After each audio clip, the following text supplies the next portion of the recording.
Hello, I'm Mike McFarland, the superintendent of Crowley ISD, and we have an important message for you, so I'm going to take my mask off. As many of you are aware, Crowley ISD is finalizing its plans to open school buildings in October for families that chose in-person learning. In this video today, we'll be talking about face masks. Joining us is Miss Misty Van Campen. Ms. Van Campen is our Crowley ISD Health Services Coordinator. She's also a registered nurse, and she oversees all of our health clinics on our campuses. We'll be ensuring face masks and requiring face masks, Ms. Van Campen, for students of all ages and staff. Tell us why. Well, the simple reason is, Dr. McFarland, face masks work. We know that. We've seen that in our community. When we had our positivity rates in the 20s in July and then the face mask mandate came down, we are now in the low digits. So we know simply that face masks work. No doubt, they definitely do, and we see people wearing them all the time. Our teachers have been wearing them, everyone's wearing them, and so we're definitely excited about that compliance. So Ms. Van Campen, what kind of masks are allowed?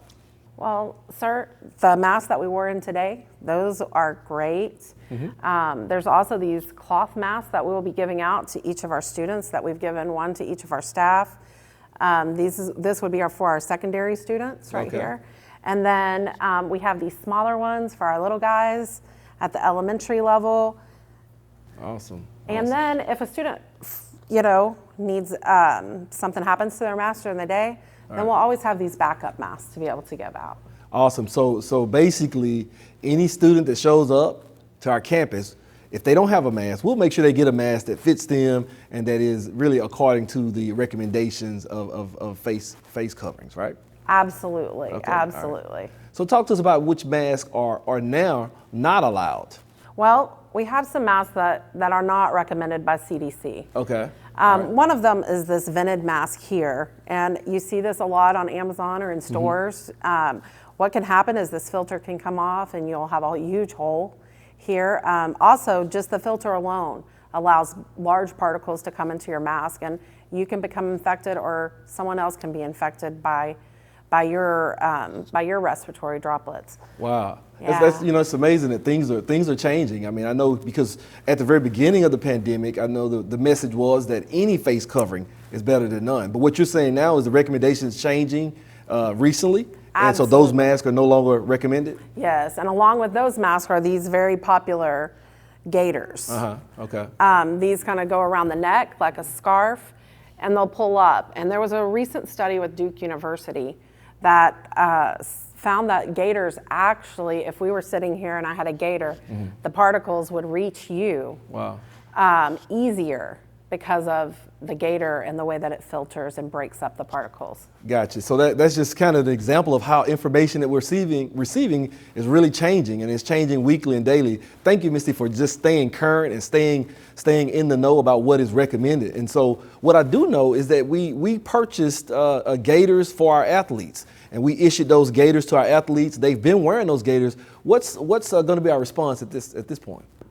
We will have a turn-in mask, a turn-in gaiter time. Okay. And they can turn their gaiters in, and we will issue them a CISD mask in place of those gaiters. Okay, that's definitely great. I knew we would do that because we definitely prioritize the safety of our students, and we're going to make decisions as we go throughout this pandemic based on the latest information we have. And so just to reiterate what you're saying, the masks that we've issued that are no longer recommended, we actually will be taking those masks up and actually giving students masks who we've already given masks. Now, students are also encouraged, if they have their own mask that's personalized, to wear their own mask. Absolutely. But if not, then we will have some for them, because we want our kids safe for sure at the optimum level.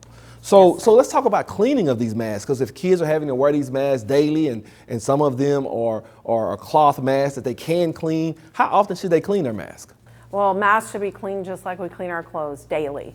And so there are masks like these ones are able to be just thrown in your laundry and washed with detergent, and that will kill the coronavirus.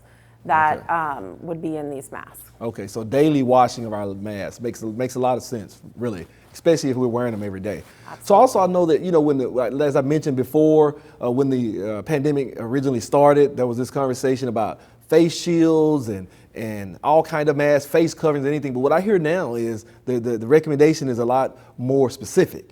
And you just kind of shared with us a little bit about face coverings and how specific it is there.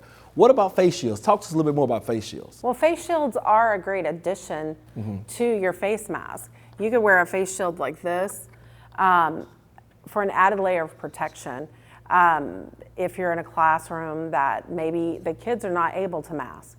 Also, we'll use face shields for students and for teachers that maybe during a certain period of instruction where they need to see the way that the mouth moves and things, so that students are able to get that instruction from the students, from their teachers appropriately. And so we will have face shields available, but face shields are not a replacement or for a mask. Gotcha. So we really want teachers to wear the mask, but where kids need to see their lips and all, then we'll definitely have face shields in place. Absolutely. All right, awesome. Yes, sir. So we know that face coverings and face shields, sometimes they're a little uncomfortable. Will the face coverings be required to be worn all day long? Well, to enter the building, or even let's start at the bus stop. When your child is at the bus stop, they need to have their mask on to be able to load into the bus. Gotcha. Then when they come into the school, and they'll wear their mask the entire bus ride to the school. When they come into the school, they'll continue to have their mask on.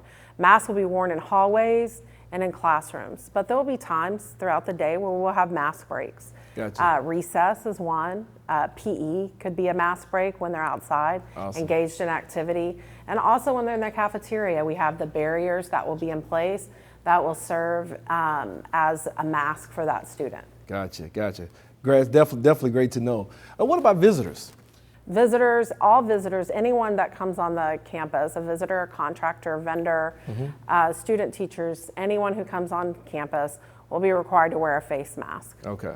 Yes, All right. So are there any exemptions for the face mask requirement, or what types of exemptions could possibly be allowed for face mask requirement? There could be medical exemptions for a face mask, and what we would need for that would be a doctor's note or something that would be able to, maybe for a student that would be through a 504 plan, or for a teacher that would be through a workplace accommodations with a physician's note stating what their restrictions are and what the recommendation is. And we would make sure that then they would be provided with a face shield so that they would be able to have some sort of protection. Yeah, that's awesome. So at least we know that they'll have some covering for sure. Yes, awesome. absolutely. So talk to me about what happens when a student or a staff forgets their mask.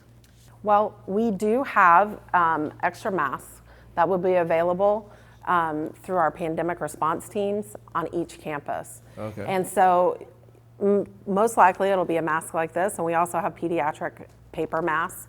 But we do also have our cloth masks as well.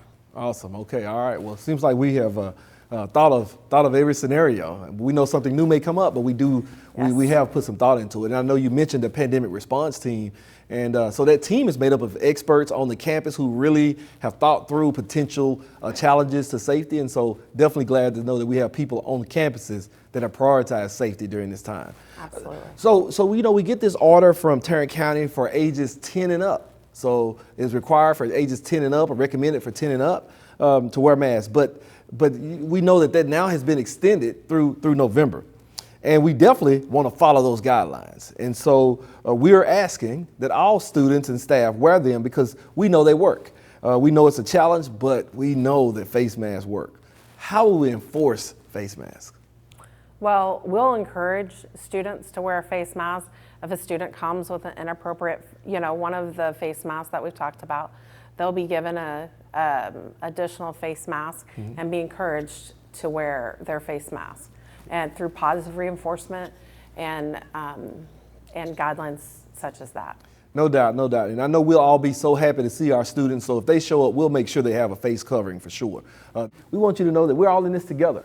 We know that information is changing, and as information changes, then our decisions may change. But right now, we're excited. We know that October will bring forward an outstanding opportunity for us to greet our kids, to greet our families, and we are welcoming and looking forward to welcoming you all back. Please be sure to watch other videos on our Safe Return webpage. Thanks, Nurse Misty, for all you do.